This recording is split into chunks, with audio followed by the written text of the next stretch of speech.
একজন জাতি হিসেবে আমি খুবই লজ্জিত, কারণ আমি নিজেও একটা মেয়ে এবং আমার ছোট একটা বোন আছে যার বয়স 7 বছর। এবং রামিসার যে বিষয়টা আমাদের চোখের সামনে ঘটে গেল, আমার মনে হয় না যে এটার বিচার একজনকে দেখে আসলে এটা শান্তি মিলতে পারে। কারণ যেই বিষয়টা আমাদের চোখের সামনে ঘটেছে এবং আমরা দেখেছি, সেইটার শাস্তি আমার মনে হয় যে সর্বোচ্চ শাস্তি দেওয়া উচিত এবং খুবই জলদি। মানে এটার জন্য আমি ফাঁসি চাই, অফকোর্স। এবং আমি জানি না আসলে আইন কি বলে, আইন কি করবে, কিন্তু আমার নিজেরও তো একটা বোন আছে।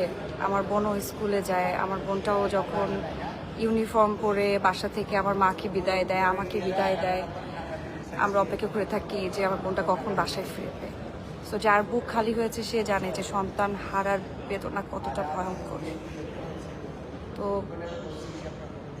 যেই দেশে বাস করি আসলে আসলে আমরা তো আমাদের বাংলাদেশকে নিয়ে অবশ্যই গর্ব করি, কিন্তু কিছু বিষয় থাকে যেগুলো আসলেই আমার মনে হয় এগুলো নিয়ে ভালোভাবে দেখা উচিত।